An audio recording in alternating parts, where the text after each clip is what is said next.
Hey everyone, glad to be here. Thanks, Nico. Now we have already had two great stellar talks, right? One starting about yesterday with Tom, who covered Risk 101.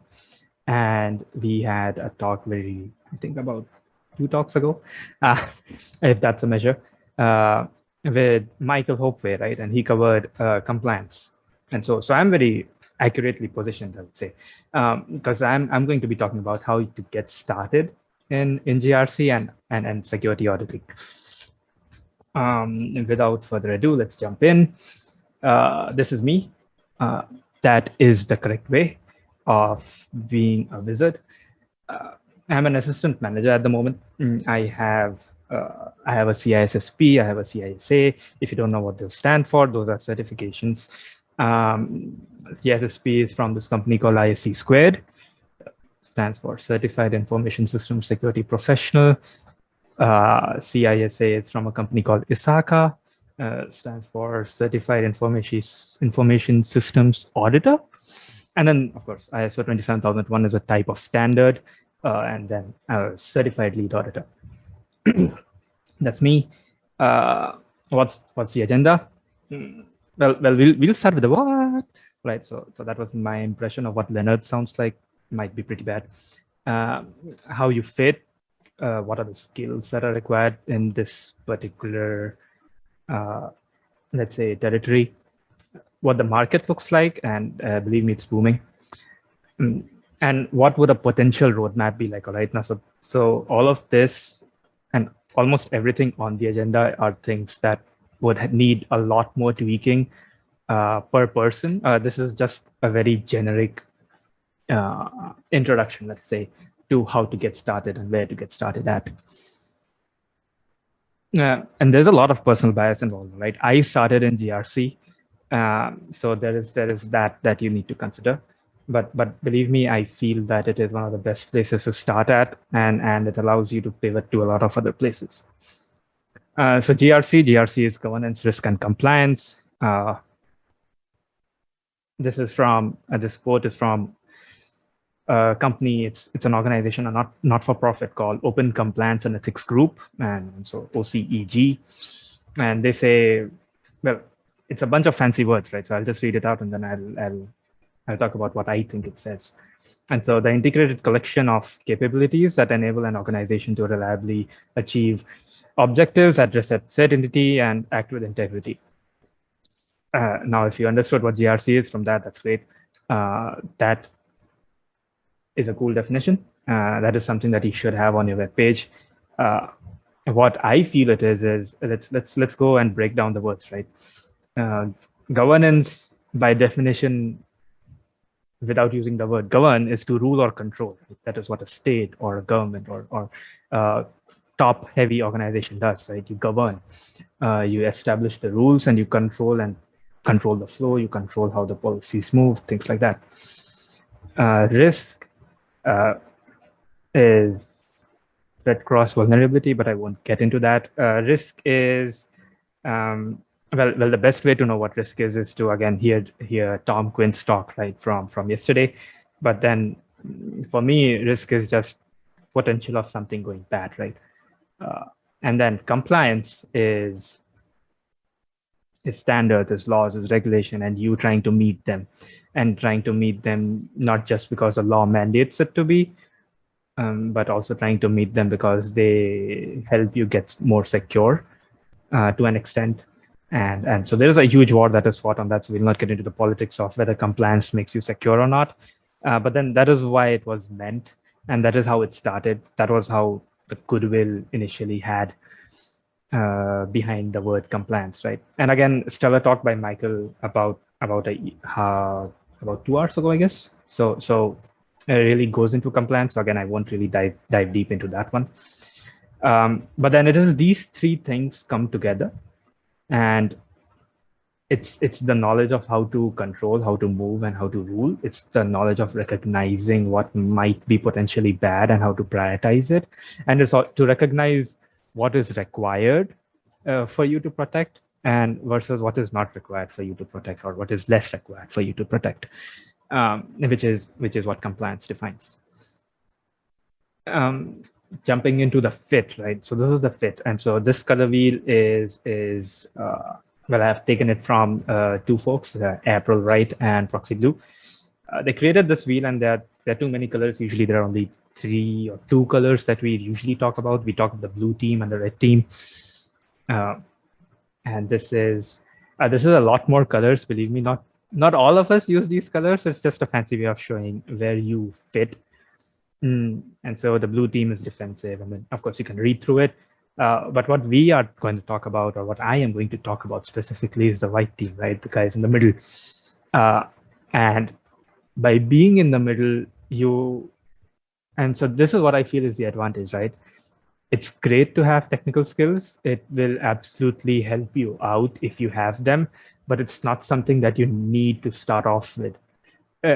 Whereas in almost all the other, except the orange team, I guess, in all the other colors, you absolutely need to be skilled at some tool, some process, some methodology to even begin.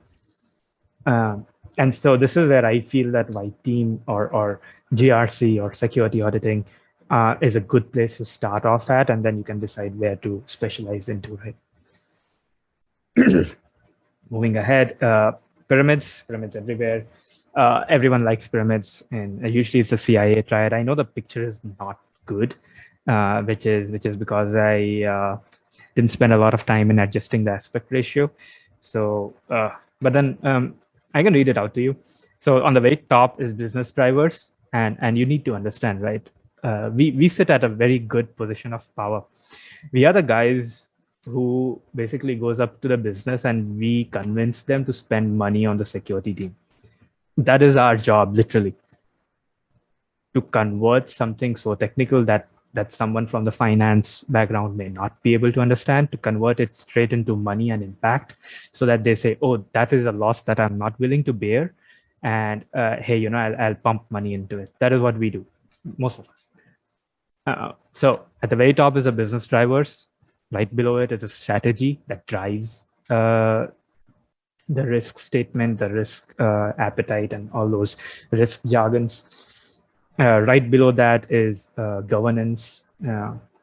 So the policies and standards and frameworks and what you should follow. What are we required to follow, right? If you're in the finance industry, for example, if you're taking any sorts of, let's say, credit card payments, you need to follow PCI DSS, like you're mandated by law. You won't be allowed, right? So PCI DSS stands for payment card industry data security standard, right? So a bunch of these companies, a bunch of major card companies came together, decided we need a standard to regulate everyone who does business with us. All right, and then right below is, of course, risk identification and profiling. Scoping is what another word would be for it. And then right below it comes all the more operational, strategical, and technical details, right? So processes and operational procedures, tools and technology right in the middle, and then people and organization management. And then each of these 3 boxes are, you can visualize them as separate departments of their own, right? So operational procedures, operations, managing operations, building business processes, maintaining them could be the job of one department. Tools and technology, now this is where IT pops up, right?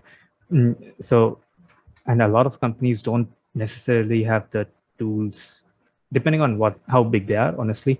They may not have a separate security team or separate risk team, right? Maybe it falls all on the head of IT team, or perhaps the legal team. And so that is where the tools and technology, and great if you have the expertise, right? But you see how many boxes there are that don't require technical expertise in a tool. That is exactly why it is easier to start off in GRC and then gain technical skills as you move up the ladder, and then switch wherever you want to go, right? And then, of course, people management, organization management. A lot of times, security department is considered as the people who say no to everything. And well, that might be true, right? But then that is something you need to break. And that is where you will find that people skills come super useful.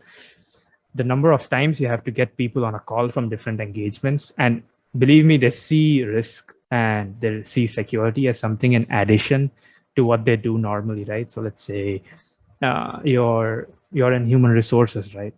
You're onboarding all these new people, you're offboarding the new people, the people who are leaving and stuff like that. And then you get up to them and say, hey, we need to do an audit for you. And all that audit is extra work for them.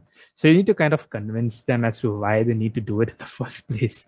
And of course, in an ideal world, everyone would understand why it is needed, but for them, it's all extra hours, it's extra effort, it's extra questions to be answered, right? And so you need to have those people skills. Super helpful, especially if you're coming from something like, let's say, a sales background or a customer services background. So things like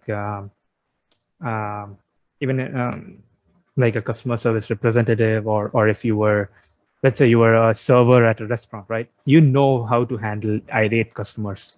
Now, these won't be exactly customers, but it'll be a similar kind of working environment. They won't be irate, but they will always, or in most cases, look at you with a, hey, I don't need all this work. So it's good to have those skills. And then at the very end is reporting and monitoring and continuous compliance and stuff like that. That is basically each layer of what GRC comprises at, and a better visual, right? If you want to see where it stands in let's say if your organization is a big organism, right? The GRC, ideally, the GRC is supposed to be informing the board of directors as to what they should do and how they should run the company. And then those orders trickle down all the way to the bottom. That is how GRC should work. Whether it is working like that or not is a different question. But that is how it should work. So we dive into what skills you will need to get into it, right? Or things that define your art, things that would define you. And you'll see out of the 4 things that are listed, 3 of them are generic. They are not tied to IT, they're not tied to security, they can be gained from any aspect possible, right? Doesn't matter what your previous role was. If you were a student, if you were in real estate, doesn't really matter. You will need communication. You will need to know how to build up relationships. And so you'll see I've written clients below it, and I'll get to that in a moment. It's not always clients. It can be internal. You can be in an internal facing role. And then you need to have good project management, because you'll be running, and then again, I'll get to the roles in a minute, but then you'll be running multiple kinds of projects year over year, depending on what kind of company you're working in and what kind of market that company operates, right?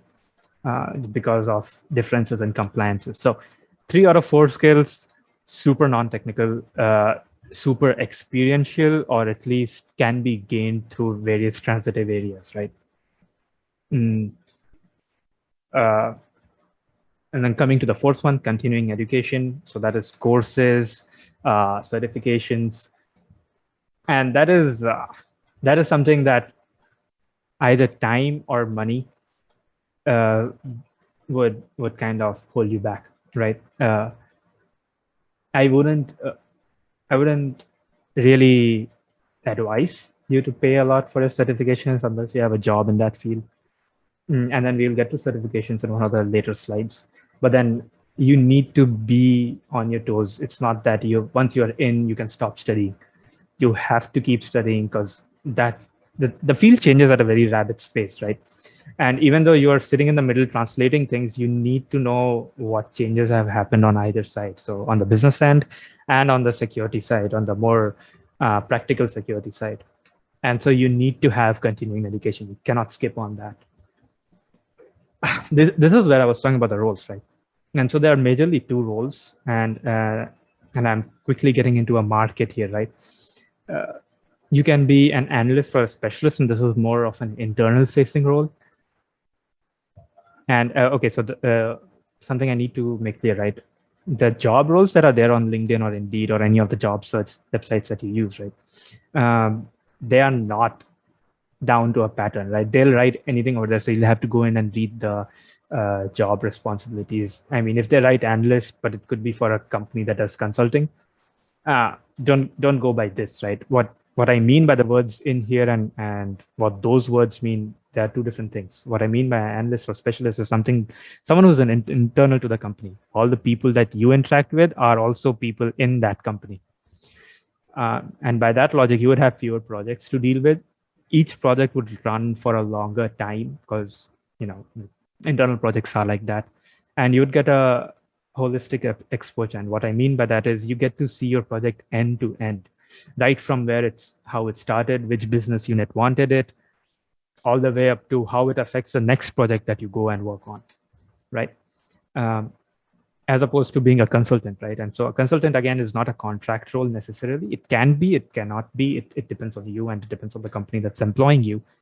But a consultant role is where you get multiple projects. They are all very short. So short means usually 4 to 6 weeks. And you get focus exposure on doing the exact same thing over and over and over again in multiple markets, right? So for example, you do a cybersecurity assessment or you do a cybersecurity audit as a consultant, right? You would do the exact same piece. You will audit the exact same standard over and over again for multiple companies. One could be a mattress manufacturing firm. One could be a pet food firm. One could be a automobile firm. Each time you go in 4 to 6 weeks, you do your engagement and you're out. Gives you a very focused exposure, but gives you a lot of markets to cover. So you pick and choose where you want to establish yourself. This was just a simple search I did some time ago, right? And you'll see I've linked another person down below. It's Stuart. Stuart writes absolutely great things on the GRC, so good person to follow and connect. So this is from one of his statistics actually. So I searched IT governance analyst on LinkedIn, and approximately 400,000 jobs popped up worldwide, and that is just within a month. And so I didn't use all the filters, right? This kind of shows how many, and then I can tweak the words, right? I could write cybersecurity analyst. I could write security assessor. I could write risk manager. I could write risk analyst. All those keywords, you permute them inside, and then you'll get different type of results just because that's how searching works. There is a lot of space. There are a lot of roles available, right? They may not all be entry level. They may not all let you in at 0 or 1 years of experience or direct experience, but then they are there, all right? And so I'll come back to this one in a moment. How do you relaunch yourself, right? And so a relaunch or launch, depending on whether you're a student or you're coming in, you're fresh to the industry is what I mean, or you have some transitive experience from other places, right? So you look at whatever you have done up till now, right? You find what is common between what you have done and whatever job responsibilities have been written down in one of those search terms, right? Scope out the market, see what is common with what you already do, what you have already done, and what they ask you of, right? So let's say there are 10 checkboxes in the job responsibility and 3 of them because they're from your last role. Highlight those on your portfolio, highlight those on your resume. And for the remaining 7, if I use 10 as the example, for the remaining 7, see how much you can learn, right? See how much you can, and this is what we come here, right? See how much you're passionate about and see how much you can feasibly learn. And feasible is a very important word here. And what it means is I'm not doubting your ability to learn. It is kind of like the amount of risk you can take, right? It's like a cost benefit analysis. And I should not use the same things over and again. But then it is something you do with your life. You figure out whether spending all that time and money would get you that kind of return on your investment, and be very cold about it, right? You don't want to be spending money until you start making money, and you don't want to be spending a lot of it and then find out that you're not making as much of it back. So have those two things very clear in your head when you start off and you start making a roadmap, right? Figure out from those, let's say again, going back to that 10 job requirements thing, right? Figure out from those 10 which ones are the ones that you are really passionate about. Figure out which ones are the ones that you can feasibly learn within a month, 2 months, 3 months. Give yourself a time, and then the time matters on how your finances are. So you'll have to do that yourself. And everyone is in a different spot, so I cannot give you an exact time frame in how many months will you be done, or in how many days will you be done, right? But that is something you will be able to do quite easily, because you do that for all your other aspects in life, right? And then finally, touching on certifications. I'm not endorsing these. These are only based on what I have found in job recommendations, and job responsibilities and job requirements. And so Security Plus is absolute basic starter certificate, right? Get it if you. I would so this is a blanket suggestion for all certifications, all right? Read about them, study them, and then decide whether you want to pay for the exam or you want to pay for the training, tutoring, right? Almost for all of them, you'll find a lot of free material. Okay, all of them. I personally know boot camps that run for CISSP that are free, and CISSP is like a $600 exam, right? So you don't want to waste those dollars. You don't want to get a training that does not help you clear. So I would suggest get a mentor or join a study group. And believe me, there are, for each one of these that I've listed and many more, there are free boot camps out there that are worth their salt, right? Just because they're free doesn't mean that they're not good.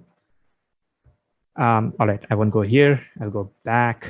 I'll go back to my the job thing, right? So I have written down some top skills that I found from searching, right? A lot of them say this: experience using Microsoft tools, Outlook, Word, Excel, and PowerPoint. Knowledge, excellent problem solving ability, advice management or report or help report practices, excellent communication and presentation skills, develop quality content, remain current on or interested in security industry events, right? These are from actual responsibilities, right? You see how a lot of them are so common, and these were separate search words, believe me. So the first one was IT governance, the second one was cybersecurity compliance, and the third one, I forget what the third one was, but all of them were different search words. But these were the top 10 skills from each of them, right? And then I'll get into some of the more technical ones, right? Current knowledge of IT governance frameworks. Most of them are available online. You don't need to really buy all of them. Carrying out risk assessments, maintaining risk registers, regularly audit procedures, practices. Again, things that you can learn and will learn if you just study for a certificate, right? Don't give it. I'm not saying give it. Just study for it. Behavior, measure improvements in awareness, behavior, and culture, right? Which is essentially performance measurements, which isn't something very technical. You just need to know what common metrics are and how people performance can be measured, which is again a very easy thing to read up. And so, look, at the end of it, what I really want to say is a lot of them will have a lot of overlap with all the things that you have already been doing, even if you're a complete student, right? All right, let's take the most, and I'm not saying this is a radical scenario, but then let's take one where you don't have a degree, all right? And then you see a lot of these jobs saying, hey, you need a degree. How do you get around those requirements, right? You don't, you just high school, right? That's it. You can get around them with certificates. You can get around them with internships. You can get around them with apprenticeships. You can get around them with being extremely active on LinkedIn. And networking, believe me, will help you a lot. Sometimes those requirements don't make sense. Sometimes you may take only 5 out of those 10 boxes. That is fine. Believe me, I have sent applications. Even if I take like 3 or 4 of them, I'll send them because it's their job to say no and not mine. If they say no, that's fine. If they say yes, then it's great. That is where I usually am at. I know I'll be reaching the 25 mark very quickly. So these are my socials, right? I mentor on a platform called Cyber Mentor Dojo. That is a good place to get mentors if you need help. You can always reach out to me directly, and then I'll help you. And that's about it. Turning it over to you, Nico. Awesome. We've had a few questions. Do you want to take the first one, Eden? Remember to unmute this time. Yeah, we do have quite a few questions. Sure. Question number 1. Should GRC/audit people look towards jack of all trades or general skill set rather than specialize? And if so, how should they develop and maintain that range of knowledge required? What was the first part? The C/, what was that? It says, should GRC and audit people look towards a jack of all trades and generalist skill set rather than specialize? And if so, how should they develop and maintain the range of knowledge required? Right, that's an excellent one. That is also something I struggled with about 2 or 3 years ago. I would say the so again from GRC, right? There are a lot of compliances in the market depending on what market you go to, and there is a lot of ways in which you can govern and usually learn governing or ruling as I should say only via experience. I would say focus on the R, right? Get any compliance, it doesn't matter. As long as you can identify and quantify risk properly, you will be able to pick up any standard, any framework, just learn whatever jargon, whatever elements are in there, and you'll be able to go forward very quickly. All you really need to know is being good at the risk part. And so for risk specifically, if you want to know, there are a couple of frameworks out there that are established. There is a FAIR framework, there is Octave, there is of course NIST and all the other guys, but FAIR and Octave are much more mathematical, much more measurable, I would say. Does that answer the question? That does, thank you. And how would someone get their foot in the door with GRC or make a career switch from a cyber role? If you're coming from a cyber role, it's easier. And so the reasons why it is easier is you could get into you could get into how would you could actually just read the reports that your lead, whatever role you are in, whoever you're let's say under, whoever is supervising you, whatever reports that they send up, you could just try to see and read those reports and see what is actually reported to the management, right? And then try to reverse engineer what is it that you did versus what got reported, right? And then you can see the place where they meet. If you're completely new, which is what I was, you could go the education route. That is like the easy but requires money route. And so you could just get degree and then do a couple of certificates. You'll get a job. You will get a job. All right.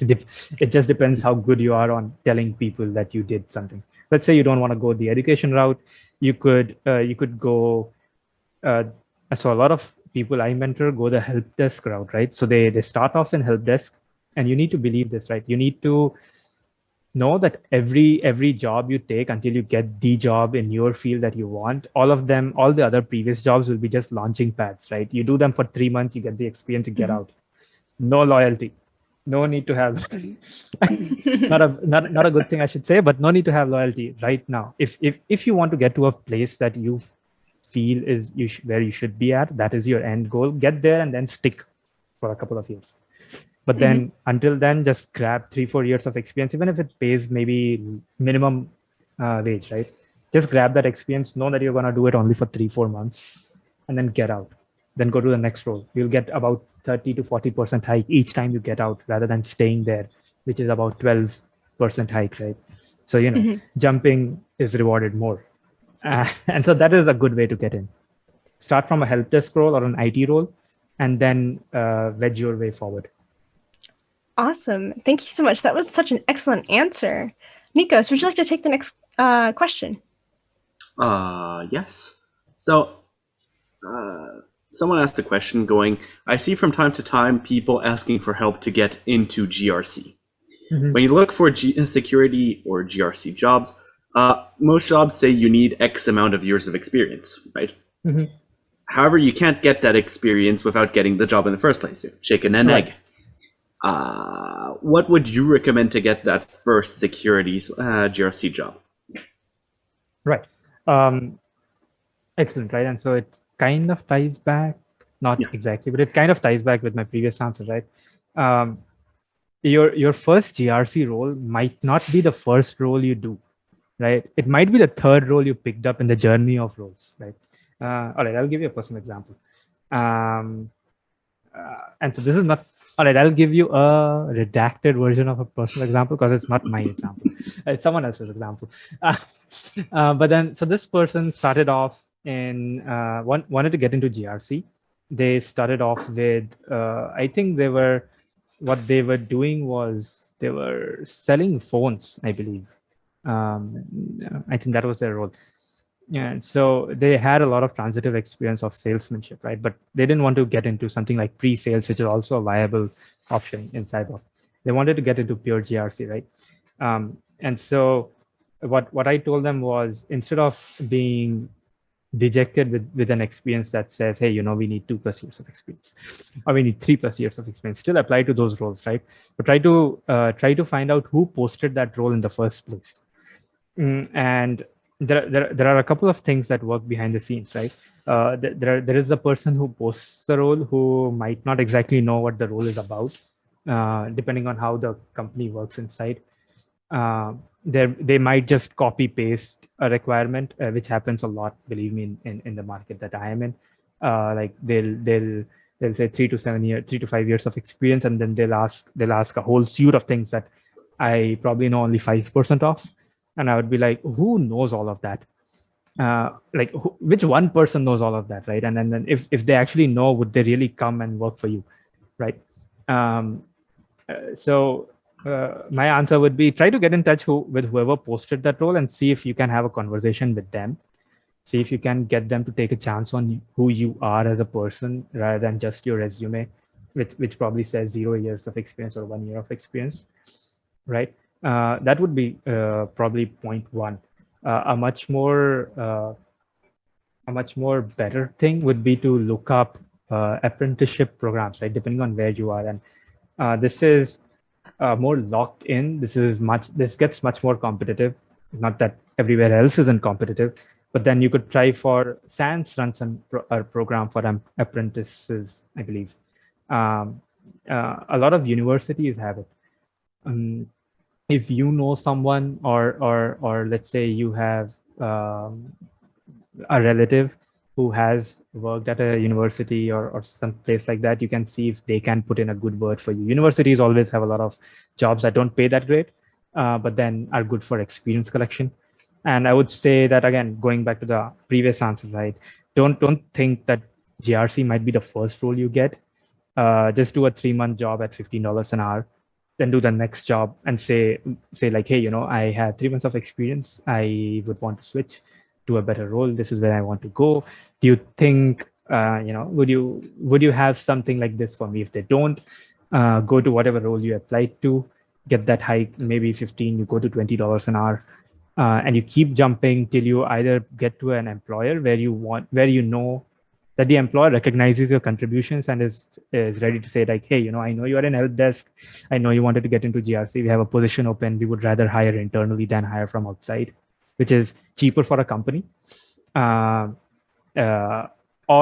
you find the role which you wanted to, right? Your first GRC role, but just remember, your first GRC role may not be your first role in security itself. Your first role, maybe you went to 3-4 roles before.